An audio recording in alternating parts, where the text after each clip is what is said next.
Welcome to Mentor. I'm Marco Bertozzi. And I'm Rachel Forde. We are founders of TheZoo.London, the consultant collective and executive search business. And our podcast is all about sharing world-class wisdom from those who have been there and done it and are here to guide you. And today we do have a goodie coming up, guiding us, Kathleen Saxton. She's a leader whose career includes being a psychotherapist, a coach, corporate advisor.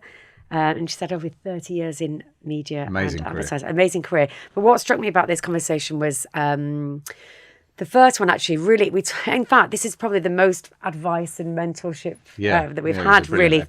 She really stuck to the script, so thank you, Kathleen. She talked about her mentors being the board you can't afford. So go as senior as you can and just go out with them for a pizza and a glass of wine. Yeah, I mean, the whole time, she's clearly very driven and very action orientated. I liked her phrase, don't be a passenger. And what she meant by that was around don't take things into your own hands. Don't wait for things to happen to you. If you really want something, you've got to go after it. Yeah. And for those budding entrepreneurs out there, and I know it's not an original phrase, but her magpie moment was stealing with pride, the phrase. So there's a gap in the market, but is there a market in the gap? So it's a juice worth the squeeze, but I like this one as well. I've actually lived that with a little company I set up where there was 100% a gap in the market, but there wasn't a market in the gap. Fortunately, not I'll tell you about that TheZoo.London. offline. Yeah, well, fortunately, not TheZoo.London. So you choose your partners wisely as well. Correct. Hey, Marco, when you think of a great mentor, what words come to your mind? I think smart, definitely supportive. Obviously wise and experienced for sure. Yeah, I think the same really. And, someone knowledgeable who pushes your ideas beyond your first ideas. That's why we chose Viral Tribe, because they've helped us on our podcasting journey. Yeah, you could say they've been our podcasting mentors, couldn't you? They have been our ultimate support system, helping us with creative ideas, production. And with state-of-the-art studios like we're in today in the heart of Soho, London, they're not just brilliant at what they do, but they make the whole process seamless and stress-free. And they work with some of the biggest creators, producers and brands, making everything from chart-topping shows to branded entertainment. So if you're thinking about launching a video, an audio, a live podcast, make Viral Tribe your podcasting mentor. Drop them a line at hello@viraltribe.co.uk, and if you quote mentor, they'll give you 20% off your first 3 bookings. So what are you waiting for? What are you waiting for? Let's get Kathleen in for this brilliant session.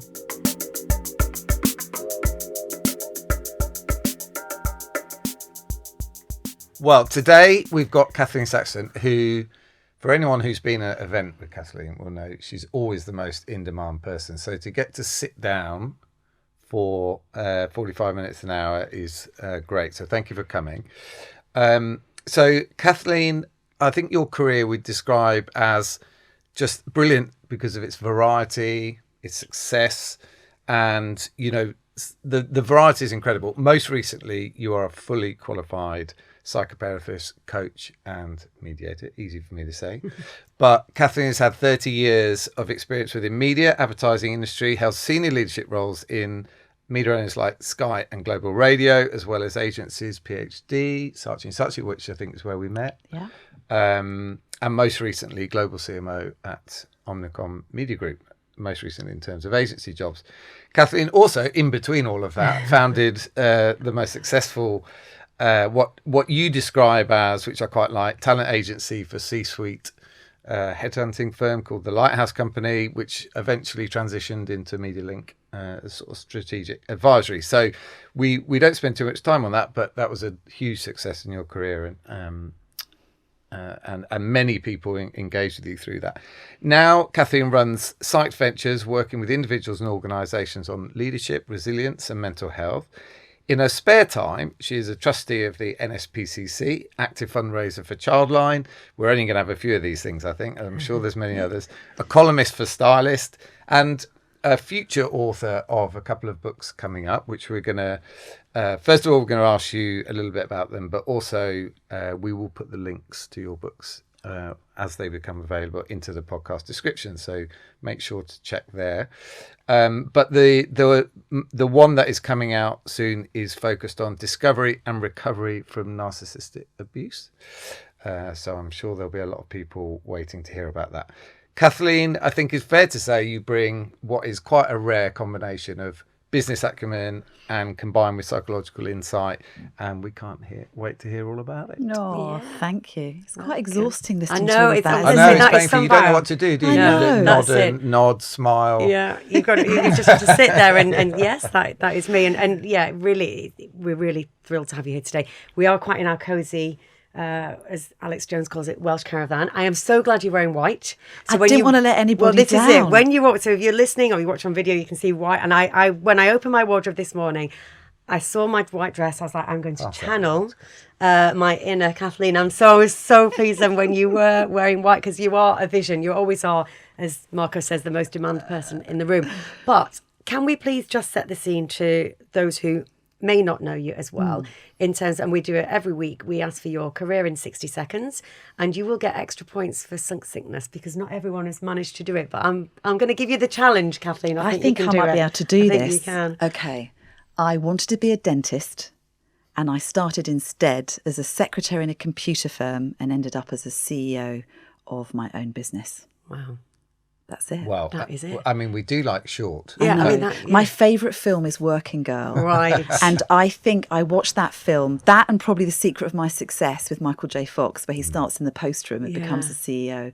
I honestly think it's coloured my life, those two films from Well, the 80s. Was it Melanie Griffiths? Melanie Griffiths, yeah. Griffiths, Yeah, exactly. There's something about having, if you come from nothing, which I genuinely do, to have this sort of cheek, mischief and a bit of audacity to have a crack at getting right to the top. It was always my plan that I wanted to push it as far as I could possibly go. And I think I have. And if someone says to me it's not possible to do something, I start thinking about how I'm going to get it done. Yeah. So you mentioned even PhD, which was a glorious time in my career, and then you've mentioned Saatchi. I remember the headhunters at the time, and again, you'll all relate to this, telling me that you couldn't move from the media agency side to the creative agency side at a senior level. You'd have to kind of go back down and back up again. And I thought, Why? thanks to that, yeah. So I managed to find some people that were so in lots of the things, it's been, I like a challenge. I like a beginning, a middle and an end. So even when, for example, I thought about training as a psychotherapist and I was running Lighthouse, I had 2 children, etc., etc. But my view was, well, there's a beginning and a middle and an end to that training, and I can focus on it and I can schedule it. I can get it done. Yeah, but you know what I can hear though? Like true determination, grit, hard work. Yeah. Because you can't have got where you've got today without that kind of determination. And just as you say, if somebody sets you a challenge, you're like, I'm going to do that. Yeah. And do you think that's a drive inside you that you just constantly? It's an absolute drive. And I think it's not necessarily, it comes from good and difficult places. I think as a child, I had to survive. There's a survival financially, certainly as a child. I was literally homeless at 11. So understanding the value of money, having a Saturday job since the minute I can remember, and really valuing how to take care of myself financially. And I've never been married. I've never had a rich boyfriend. I've never been gifted any money or left any money in someone's will. I have literally financially taken care of myself my whole life. And I'm, to some degree, glad about that now. I've got girlfriends that are struggling with divorces and various things. So I think I had to find a way to get ahead. If I wanted to have nice things or a roof over my head, I had to find a way to provide it. So there was definitely, that would be maybe a negative, but it is a drive.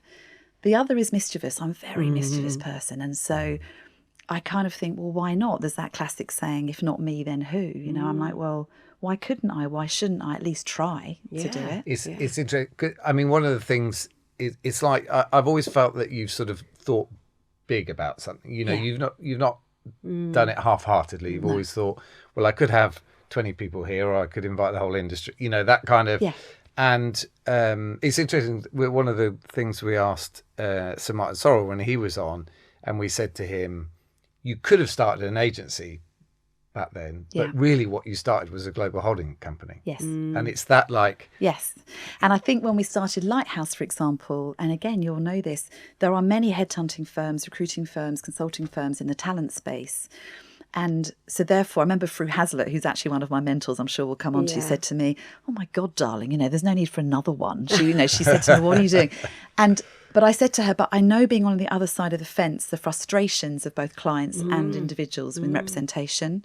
And so rather than we're setting up a talent firm, I think at the time our audacious plan was we wanted to change the reputation of headhunting. That was one of our goals, because so many people said headhunters are parasites, you know, they make money out of other people, they take money and never place anybody any good. There was all of these horrid stories about people's negative experiences, both as a candidate or as a client. And I thought, it doesn't have to be that way. We could do something better and bigger than that.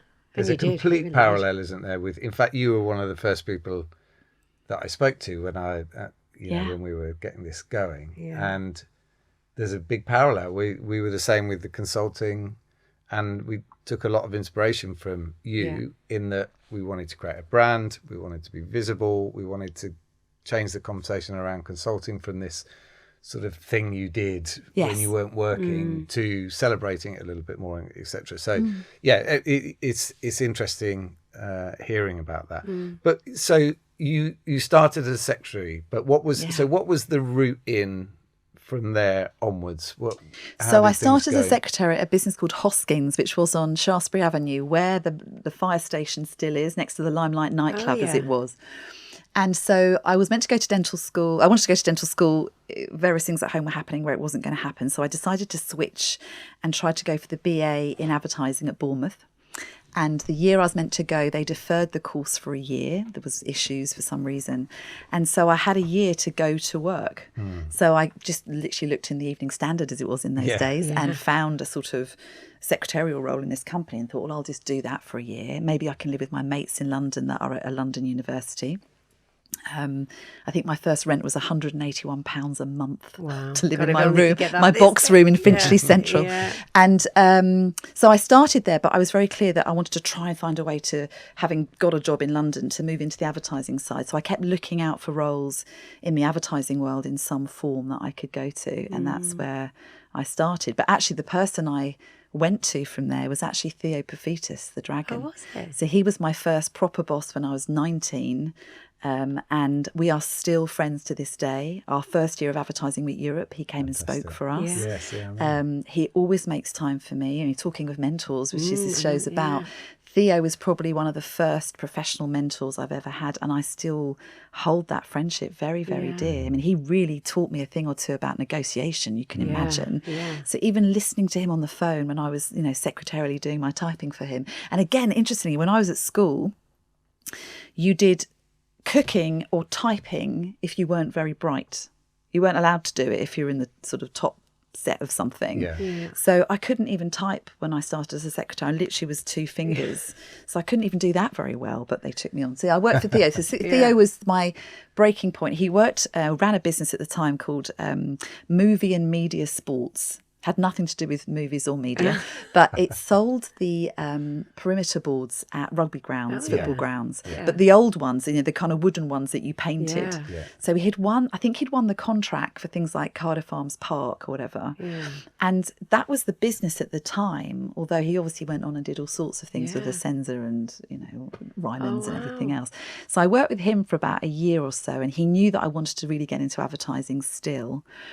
And then a job came up at a business that doesn't exist anymore called Screen Sport, that became Eurosport. Right. So I went there, and that's where I started, and then on to Sky. You're one of the few people we've had on podcasts who's actually aimed to get into advertising. Yeah, no, I know. So people always say it was an accident. No, I really, really wanted to. And I think it was based on, there was a BBC show, I can't remember what it was called, when I was probably 16, 17, that was about careers. And they did one week that was about being an account exec in a creative agency and them carrying on those big bags that had all the ads in. And me going thinking, to pitch. if I can't be a dentist, then I'll have a bit of that. I'll do that. And I think it is awareness, isn't it? Because I think a lot of people in those days weren't as aware. And I still think we don't do a good enough job of representing a career in advertising to attract as many people from lots of different backgrounds. But that's a different show. But so you touched on mentors then, and I suppose where I was thinking from I'm not surprised you've had many, because that's how you grow. But I was thinking from your unique position within, especially I suppose through the headhunting and Media Link, you know what good looks like, and you've worked with lots of different leaders. Would you say to be a great leader, you also need to be a great mentor? Is that part of being a leader, or do you think some people are just a natural at it and it's great they've got it, or actually it's like a nice to have, or is it intrinsic in being a great leader, also being a mentor? I feel two things about that. I feel that we have a duty of care as leaders to do that. Other people did it for us and maybe still do it for us. I still always have mentors around me. So I feel that we have a duty of care to do that. But I think it's harder than people think. Because mentoring is not telling people what to do, which can be some people's default. It's not making the decision for them. I think Nick Halswell taught me by showing me, he's an incredible mentor, because he always says he never writes anything down. So if you go and meet him for, he says a pizza and a nice glass of wine, that's his deal. Yeah. If you do that, and obviously he became my chairman in the end, but early on, you turn up, you have your 90 minutes with him over a pizza and a glass of wine, and you tell him what's wrong or what the trouble is or what you're battling with or what you're trying to make sense of, etc. And he'll mull it over with you, he'll play around with it for you, and then he'll, sit with you and decide what you might want to do or not want to do. And that's it. He never writes anything down. There's no follow-up. That's his rule as a mentor. And I quite like that. So he's still interested. The next time you see him, he'll say what happened. Yeah. But he doesn't take it on as something that you're asking him to do work on. And I think some people shy away from being a mentor because they worry it's going to become a lot of work and you're going to get tied down having to do lots of things. Well, it's because people think you've got to, as you say, you've got to have the answers to everything, haven't you? And sometimes it's helping people hear their own voice and work it out with them, or put some great questions in that make them really stop and think, what am I trying to do with this, whatever it is, ambition or challenge or problem. So I think we have a duty of care, but I'm not sure that everybody's good at it. Yeah, and I'd say that like when you describe that experience, also as a mentee, you feel very confident that you can discuss anything. Because if nothing's been written down, it's a bit like, look, this is our safe space, whatever you want to talk about. And as you say, the answer's very often within yourself. Yeah. It needs to be teased out, doesn't it? It does. And so you mentioned Through and Theo. Is there anyone else that through your career that... There's so many. So I think I've always tried to find somebody in every business I've worked in. So, I worked with the magnificent Mark Chippendale at Sky, and he was glorious with me. And Susan McAteer, I often mention, who was the only female group head at Sky when I was there. So she was a brilliant example for me that you absolutely can go there. Even at the time, it was quite a male dominant space, but she absolutely bossed it and she was amazing. She gave me lots of hits for that. But along the way, I've also actively sought out people that I've either seen speak at something or I was in a meeting with and thought, I feel you're really impressive. The thing that I always pursue are people that are going to be brutally honest with me. I feel much safer with someone if they're really blunt with me. If someone's a bit too nice or a bit too... For me, I know a lot of people, as you two do. I've got lots of friends and acquaintances. But if you're really in my tight bubble, I need to trust you with everything. And so when I feel or see them being very brutally honest with people, it gives me a sense that they're going to be straight with me. Yeah. So Jerry Bullman would be a really good example of that. He might not even see himself as a mentor for me, but we will meet for lunch intermittently. When I was looking at moving to America, I wanted his honest opinion as a global leader about what I should or shouldn't do as a Brit trying to go to America, things like that. When I was looking at, what I was going to do with Michael Kassan, for example, Michael and I had known each other for a very long time, but we hadn't worked together. And I'm an entrepreneur. He's an incredible entrepreneur. Sometimes that can go wrong. It didn't. He was amazing with me, but I wanted to go and ask some other people. So I remember going to ask... people in the States that knew him very well. So I remember asking Monardo a bit about him. I remember asking even David Pempsell. Like, I'd go to people that had been on the front line that could tell me what it was really like to work with people. So I check everybody out. And so they're really good people. But I've got other people in different functions. So, my employment lawyer, Gilla Harris, Bobby and Susan, my accountants, like people that are right in there with me. I make sure that we're very tight so that on good days, and they can celebrate the great days with me, and they can absolutely be there on the tough days with me. Yeah. But they're on the mission with me, and I'm on their mission with them. God, this is like a masterclass. Well, I was going to say, this is like, if just everybody write this down, because this is all like, this is just gold. I'm sure you've heard this before, but I call it the board you can't afford. You've got to have the board you can't afford. You could never afford to have all these people as a non-exec director. They would break the bank. Yeah. But they might give you 90 minutes or an hour every now and again if you buy them a pizza and a glass of wine. And that's a good trade. That's what's so valuable about mentorship, is that an hour of someone's time could completely change your direction, your life, whatever. Yeah. And it may not, but it also can. And I think that's something, even just listening to you talk, like, and maybe to ask the very specific question, just to build on Rachel's, is so knowing what you know about how, because mentorship to some people, they think is, we're going to meet every couple of weeks, you're going to go through your things, I'm going to go through my, and we'll do that, and then at the end of it maybe we've got some, and I think to me that was never mentorship to me. It was much more fluid than that. If you're advising people coming into the industry or early on in their careers, or even sort of more senior, how to think about mentorship, what would you say? I would say go as senior as you dare. You'll be surprised that the most senior people love to be asked their opinion. Make it completely unonerous for them. Make it so that they might only meet you once or twice. And when you do get that time, respect it. So come with your questions. Be absolutely clear what you want to get out of that session. Yeah. So make use of their time. What I struggle with is when people have organised mentorships in companies where you're being mentored by someone in another department. Can you really bring the confidential question you really want to ask? Including, I might want to leave this organisation or I hate my boss. Yeah. So there's something about that. The senior people, I find sometimes the middle management won't make time for you, but the very senior CEOs, if you go to them directly, and the thing that always frustrates me is, why do people go circuitously to get to these people? Have the confidence to find their, I mean, we can find anybody's email on this. Now, we're all professional stalkers. You can find anybody if you do want to. And ask them directly and say, I expect the answer might be no, but I just want to ask. 9 times out of 10, they're going to say yes to you. Yeah. I like that, go as soon as you can. It's interesting. This is, well, it can be a plug for WACL. I can unashamedly talk about women in advertising, communications, leadership. But when we do the mentor program, and so WACL has put forward 4 hours, and then you get placed with somebody else. I always ask, okay, so who else you've been placed with? Just so I can try and also, okay, well, you might want to talk to me about this. You can talk to me about this, just to make sure that those 4 hours are quite different, as you say, like your non-exec board.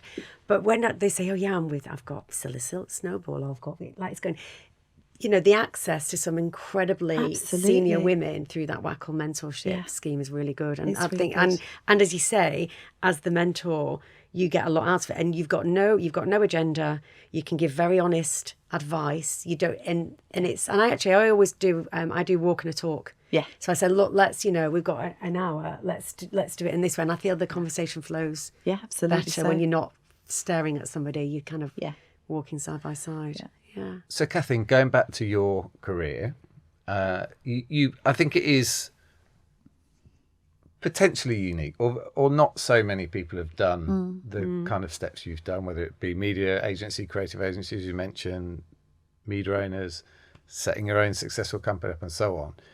What have you, like, when you've going back to the start and going through those steps and stages, what lessons did you take from each of those moments in your career that you took forward? And, were there any sort of, I don't know, any hacks or anything that came along with that you just sort of, you learnt as you went? Yeah, I think observing other people is one of the greatest things you can do. And that Michael Casson always says this, which is get in the room. If you're in the right room, then you can learn a huge amount, even if you are the one that's pouring the water and putting the pencils out. But get into the room, particularly if you're coming up through the ranks at the more junior level. Be in the critical negotiations as you're coming out more senior. Get in those pitches if you're on the agency side. All of these things are often extra work, extracurricular, and everyone's working really hard. But there's something about being in the rooms where you will get to observe the stuff that maybe others won't, and I think that gives you the edge. So there's something about that. I would always say to people, and I learnt early on, if you're going to be in a meeting, what's your role? And if you're even going to go and listen to, I don't know, something at Adweek or whatever, what's the question you're going to ask? You want to go and see this panel, what's the question you're going to ask? Yeah. Be in the room and allow yourself to be known, and be brave enough to ask the question that you really want answered. Yeah. I think many people go to these things as passengers, and that's fine, we're introvert, extrovert, etc. But actually be very sure about the role you're going to play. And do you think that's about visibility as well? I think visibility, people can see it as superficial. Never mind, let's, talk about narcissism later. People worry about these things. But actually, we remember people, we remember things. And I think that's what's important is, are people going to remember you? Are they going to come back to you? Are they going to rely on you? Are they going to trust you in the career, whatever role you're playing for them? You could be client, you could be someone that might hire them later down the line.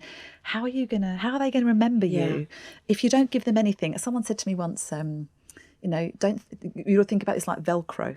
Now, Velcro, both sides have got something to stick to. If it's too smooth and nondescript, there's nothing to have a cohesive something. And I think human connection is the answer to everything. So make sure you connect somehow in the rooms that you're in. Yeah, I like that. And isn't there, and I know you did it, and like we all say about new business and agencies, is always put your hand up for that. Because if you're more junior, that's how you get in the room with the CEO or with that's right. How you see. That's a good, without, you may not have one that springs to mind, but when you think about your career, are there any moments where you think you did that? Like you can think of a moment when you pushed yourself? I think every day. Well, probably every day, yeah. I knew it would be a bit I know tricky, when I was at Sky very early on, I was 20 and I really wanted to be an exec. And I'd only been there 5 seconds as an assistant, but I'd been offered a job at Merlin, I think, at the time, but to run the P&G account. And everyone said, well, don't go and do that because you'll just be spot matching, which I would have been if I'd gone there at the time. And I wanted to be promoted, but there wasn't really a role. So I remember writing an entire presentation called The Sorcerer's Apprentice and making Mark Chippendale sit through it, even though there wasn't a job to do. But I wanted to say to him, even if you haven't got the job now, I want to know that you're going to think of me for it when the next one comes up. Yeah. So, I look back now and think, God, was it a bit pushy? I think I did it quite charmingly, but I wasn't going to wait to be asked. Yeah, and I was also going to say, sales, I'm right here when you're ready for me. I'm here. And that's isn't that part of being a salesperson? But like, you've got to put yourself out there, put yourself forward. Yeah. It actually reminds me a little bit of when Karen Stacey moved from radio to TV at Channel 4. She knew nothing about TV at all. So she decided that she would think about all the questions she would ask, or even all the barriers, and then she created a presentation. Yeah. And they said she's the only one that actually did a presentation. And then at the end, they said, "Oh, any questions?" She said, "Yeah. So, how have I done?" And it's like she was the only one to actually then ask for, for feedback. Like, don't go out of the room until you've almost closed the deal. My dad taught me that. He always said to me, always ask at the end, is there anything I've left you unclear about? Is there anything that you're concerned about that you'd like to air with me, so I've got the chance to answer to it? Exactly. Again, shows bravery, but it actually gives you a fighting chance to answer it if something has been misunderstood. Yeah. And I can tell you as a therapist, there's nothing more painful than being misunderstood or misjudged. It's so painful. So having the chance to actually answer that full on, why wouldn't you ask? Actually, my question actually is going to be about kind of, as a therapist and also obviously working with extraordinary leaders across your career, there must have been time, because I now want to reverse it in terms of then now you being the mentor, because you'll have mentored so many people. Has there been times where like leaders have been stuck, or you've just needed to help them see a blind spot and then it's really transformed them? So I'm just thinking about, if you think back to when you've mentored people, because again, you've got that unique piece where you can understand the leadership side, but you really understand as a therapist as well that there's sometimes the blockages, and if you can get rid of that blockage, you can kind of often it's something transform. That they know is there, but they're fearful to say, because once they've said it, it's out in the world. And it may be, I want to leave my wife. Actually, I'm talking to you about my issues being a CEO of XYZ, but actually the real problem is I want to leave my wife and I don't know how to do it. Or I've got a gambling addiction and no one knows. And that's why I've got to earn all this commission and stay at this particular media owner because I'm paying off a massive debt.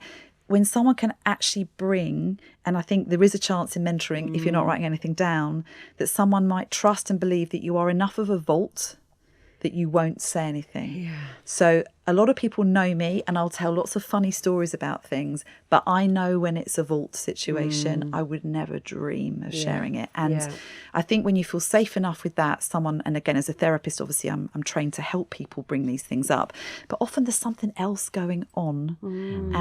And sometimes it is that actually life at that company has run its course.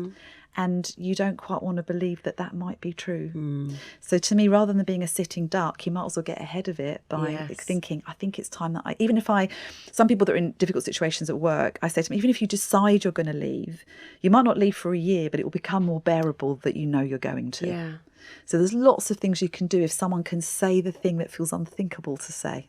It's interesting, both on being on the receiving end of it and maybe a little bit now, when you were doing Lighthouse, you must have, there's definitely an element of therapy, amateur therapy, in talking to a headhunter, because it's the first chance they get to, as you say, if they feel they can open up about what's really happening at work and how that's making them feel, and I think that's we have it all the time now. It's just that. Talking to someone who's objective about everything. But I think also in headhunting, it's the first time somebody might talk about money, publicly. Most of us, certainly as Brits, don't talk about money. It's uncouth. Yeah. Often I used to ask questions. If I felt there was something going on in a relationship, I would say to someone, would you ever consider working abroad? Yeah. It's a great way of opening up. And I used to say, the second question was, who and what would you need to think about if you were going to do that? Right. And at that point, if there was a slightly difficult relationship or there was something going on with a child or whatever, it would then get aired, which is, well, actually my 9-year-old is suffering with autism and we wouldn't need to be able to move school, or actually my husband or wife or partner wouldn't want to come with me, so that would be a concern, but I might still do it. And you're like, okay, so there's something here. So there would be ways of gently opening it without forcing someone to disclose something they didn't want to. When we used to always start at Lighthouse, and I loved it, with where was home? What did mum and dad do? What did you want to be when you were a kid? And I used to sometimes follow up with, what did you do with your Saturday job money? Because that would give me a bit of a feel for money. And I'd ask them, when you passed your driving test, what did it feel like? Like, it would give me some clues as to your way of operating. What was your operating system as a human? What mattered to you? Yeah. People reveal themselves in those answers. But often, because we're often doing C-suite, as you are, people are very polished at the interview stuff.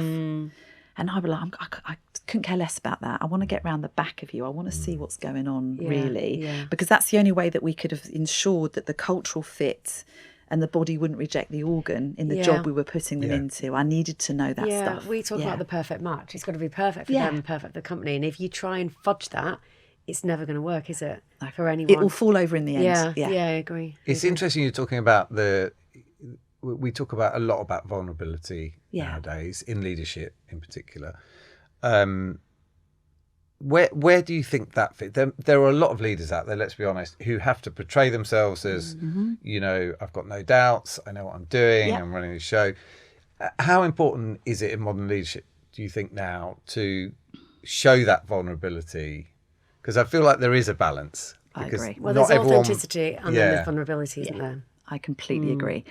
And I think, unfortunately, some leaders have decided to be performatively vulnerable. Yes. And some of my mates describe me as a walking lie detector test, because I'm a therapist and a headhunter. I'm going to notice it, right? So, and it's difficult when you're dating because you can spot it a mile off. But so the minute I get a sense of performative vulnerability, I'm out. And I think that some people that, aren't authentic in what they're doing with that, you're going to get found out, or people feel it. They can feel it and they'll move away from it.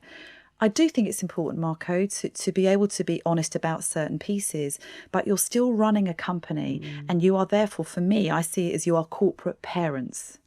If your parents kept telling you they were having collapses, breakdowns, worries, anxieties, it does come from the top. Everybody then starts having anxieties and worries. So you do have to hold and contain a lot of stuff privately Part of with the your own job. coach or mentors. That's Yeah. part of being Yeah. a leader. Yeah.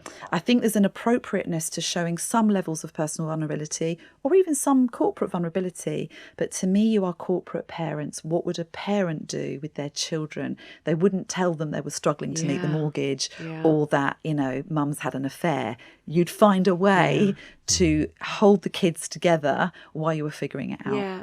So I think there's something about appropriate levels of it, and I think there's something about watching out for performative vulnerability. Yeah, I think that's a great. I've not heard corporate parents before, but Yeah, it's it absolutely makes a lot of sense, yeah, because you protect your kids from.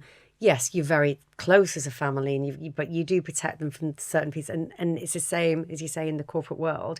It's not going to help them knowing everything. You're as honest and open as you can with information you can share. Yeah. Again, something that Karen Stacey said. She said, "Look, we're the weather. People want to see bright and sunny."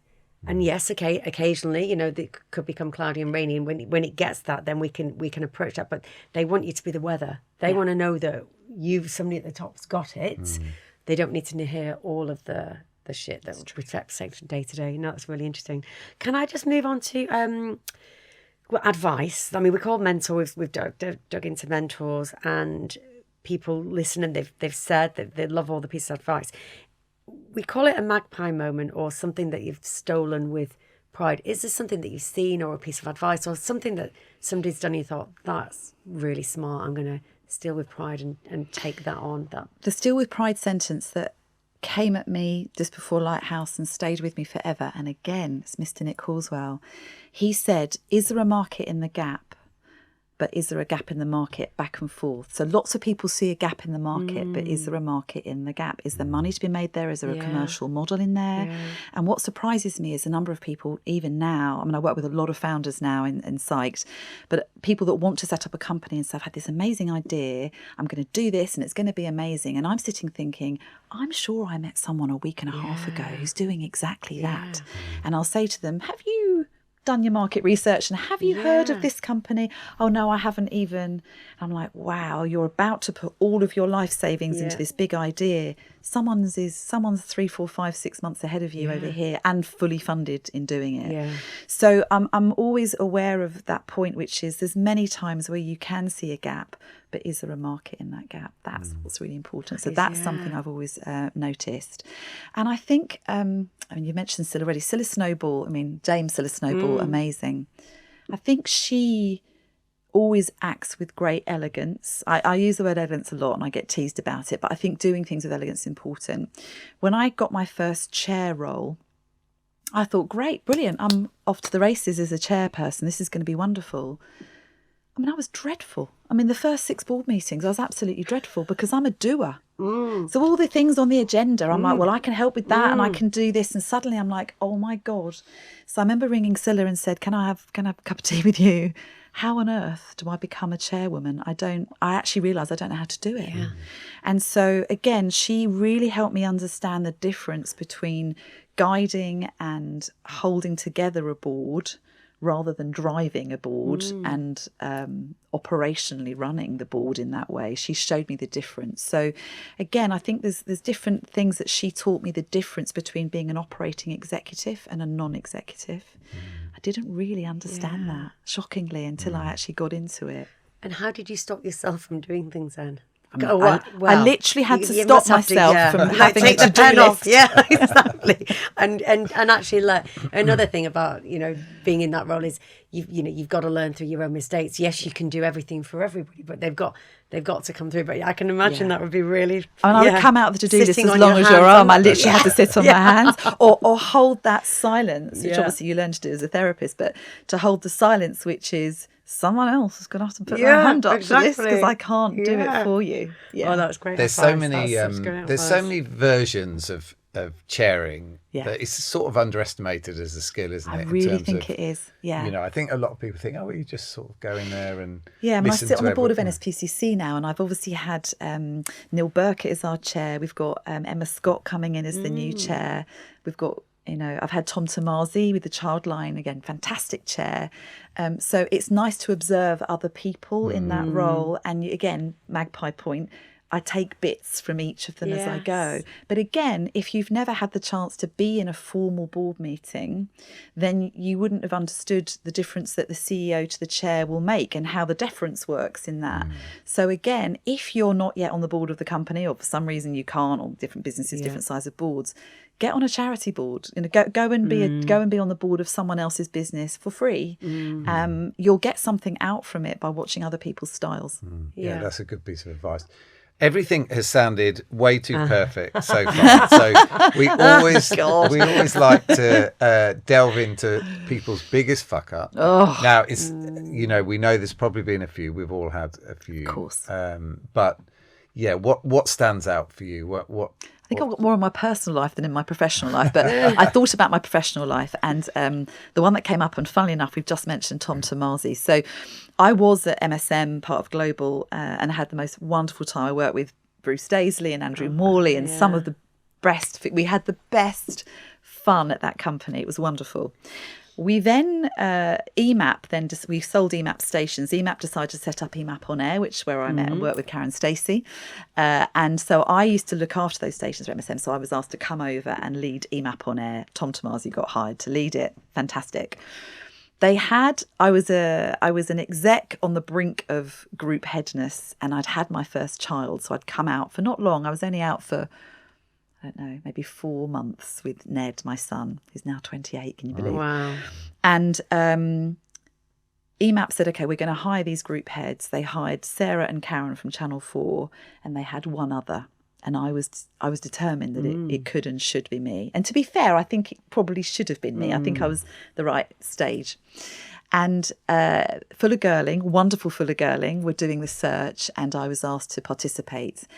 And I wanted it so much that I stretched so far out of frame and common sense, and ended up doing this interview, which even when I think about it now, I literally cringe.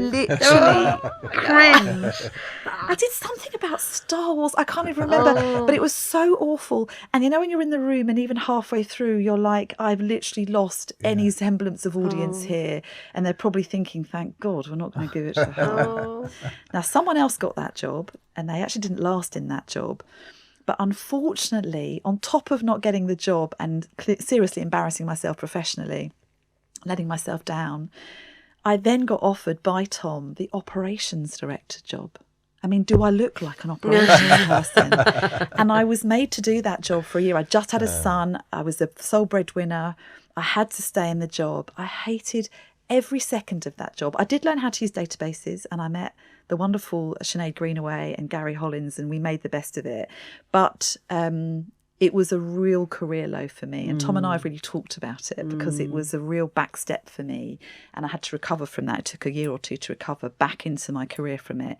But it stemmed from me wanting something really badly. And actually, with my more mature head on, knowing and sensing there was some hesitation about giving me the job up front, I should have gone to Tom and Fuller Girling and said, what is it that you're worried about? Let me see if I can address it directly in the interview. But instead, I took myself off to some mad world and did jazz hands. Jazz hands and creativity. I mean, worse than jazz hands, Rachel. But so it cost me the job, and it put me in a job that I hated, and it set my career back, I think, maybe even 2 years. Wow. And so that was a massive fuck up. Did you at the time was there a clear, that lesson for you was obvious, was it, to go? And, I knew, and actually I knew it in my body, in the work I do now. I talk a lot about the somatic feeling. We've got to trust our gut judgment on things. We've got to identify the difference between anxiety and fear, which is fine, push through it, versus something's not quite right. I knew going into that something wasn't quite right, and now I would address it. But then I just was sort of hell bent. I would just push forward and hope for the best. And do you think that's like trusting your gut a bit more as you get older? Absolutely trusting your gut. You'll know when something's not quite right. Even when I used to go for interviews for roles, even in reception, even while you're waiting to be taken in, can I see myself coming here every day? Can I imagine? Or they'll say something in the meeting and you're thinking, I don't know if I agree with that. Even when we would take briefs, I'm sure you both have this now, taking briefs for roles when I was a headhunter. Even now, when someone brings me in and asks me to, I do quite a lot of Wendy from Billions in my new role, and I get asked to, there could be someone that needs some psychotherapeutic coaching, and I'll sit and meet with them, but I'll sit and think, does this feel right? Do I think that I can do something with this person or this thing? Or does something not feel right? I promise you, 99% of the time, you know already. Your gut's right, isn't it? Yeah, it is. I think so. I had a period of time when I was at Spotify, and we were hiring a lot, but at the same time we were being challenged a lot on, rightly so, thinking of people outside of your own type and more diversity, and so on. And it's interesting because up until then I'd relied so heavily on my gut when I was interviewing people, and things that I couldn't necessarily explain to a internal talent team or headhunter. And I sort of lost my confidence a little bit there, because I was like, if you trust your gut, isn't that just trusting you and wanting something else that is going to make you feel good because it's going to be like you? Yes. And I think that's quite an interesting, But I think you think about capability and then you think about cultural fit. So they're both important, aren't they? And sometimes with that, our gut will help us with the cultural fit. Is this actually going to work out? But if you are having to and should be hiring diverse teams with diverse skill sets, sometimes, of course, you're going to come slightly out of your comfort zone for that. What I used to do with that would go and find people that do those other roles now and say, what are the questions I need to ask and what are the things I need to know about that role? So I always used to say as a headhunter, I could hire for any role. BP could hire me to find a mining engineer, of which I know absolutely nothing about. But I would have then gone to Shell and all the other companies and found that person and said, what do I need to know about what you do in order to hire for this role?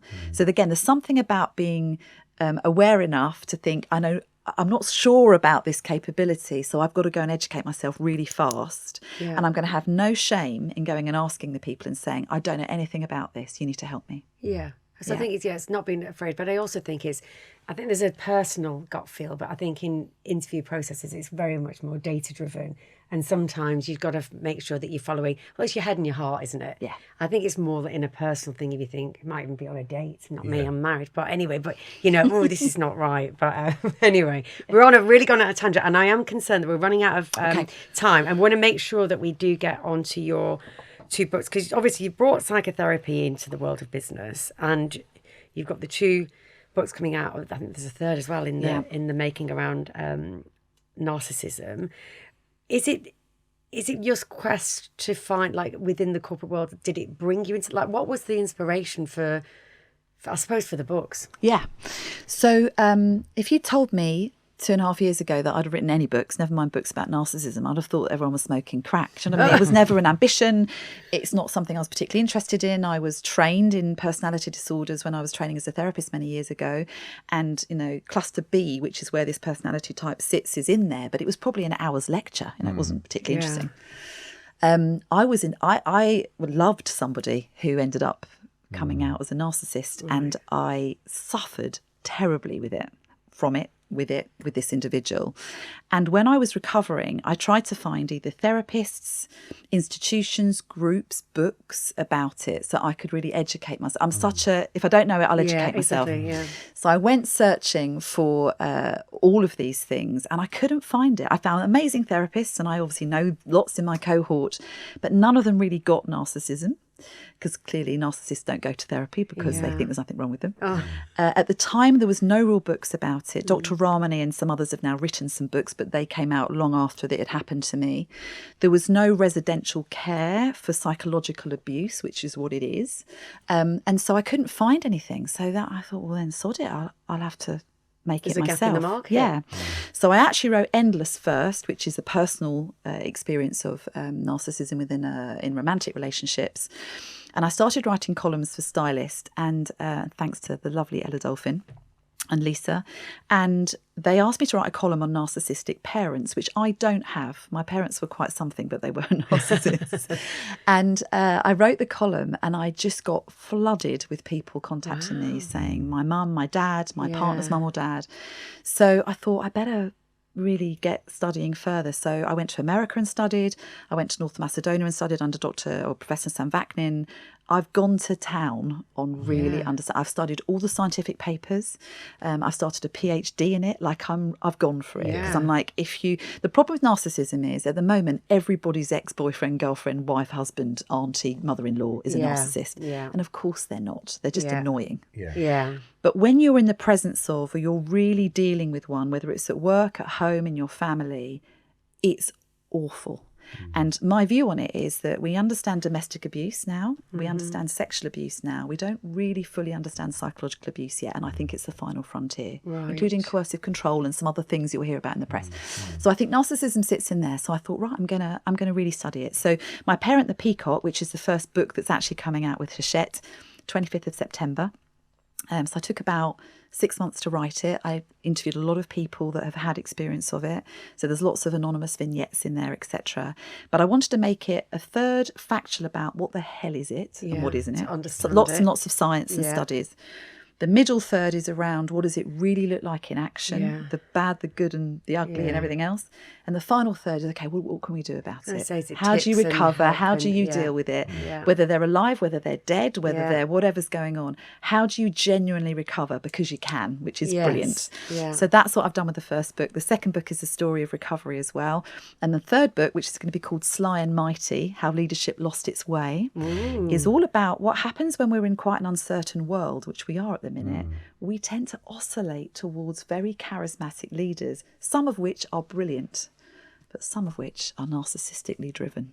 Oh, I think we know a few. What were you thinking of? There's a few leading heads of first. Yeah, so Sly and Mighty, I suspect will come out back end of next year. But, Wow. And that'll be it. I'll be narcissism done. We won't, and we know there's going to be some other exciting stuff as well. So that's been amazing. We are going to end with one final question. And we're going to take you back to maybe, when you were starting out, or even as a younger child. Just what would your advice now be to your younger self, knowing everything everything you've done? When you look back, what would you advise yourself? Is there anything you do differently? Like, how do you look at this podcast? Often becomes quite reflective in that sense. Yeah, of course. So my belief is, I think we are only here once. I love the notion of reincarnation. Maybe it's true, but I think we're only here once. There is a famous saying that says, life is like a great big canvas. Throw as much paint on it as you can. I believe that. But the lesson I would have, I think I knew then, and I've certainly lived it, and I'd advise it is, how much do you want it? Whatever it is you want, how much do you want it? Because if you really want it, the chances are you'll get it. But some people say they want all these things, but they're not really putting their back into it, or they're not using all of their entrepreneurial thinking or connection or backbone. Like, if you really want it, you'll be able to have it. That's what I would say to my younger self now, and anyone that's ambitious in whatever form, whether it's in relationships, whether it's work, it's being a parent, whatever it is. If you want it hard enough, bad enough, you can get it. But you've got to put the You've got to put the effort in. Like, there's no way around it. Yeah. And I'm just sat here thinking, what do you think she'd say to you? Because I'm just thinking, well, she must be incredibly proud of you. What would she say to you now? I think she'd say, is it going to be as hard as I think it is? You'd probably say, yeah, and the answer harder. is yes, but you'll do it. You'll do it. Yeah, you've got everything you need inside of you. Other people will help you, and that will be amazing. But you've got everything you need right in here. Yeah, have faith in yourself. And you think, that's wow. Lovely ending. Oh, that is a lovely ending. Oh, Kathleen, that was just, Kathleen. I really enjoyed that conversation. It was just, it was wonderful, and we really appreciate your time. All the best with the books. We can't wait to see those come out. We are coming to the launch. We'll be there cheerleading you in the background, and all the very best. We know that there's always something to come from Kathleen, so it's like this is, it's going to be an incredible next 12 months for you, I'm sure, and we wish you all very. Thank you. I'm slightly scared, but I'm ready for it. You are, of course. Yes. We are ready. That's brilliant. Thank you so much. Thank you very much. It's a pleasure. Thank you. Thank you.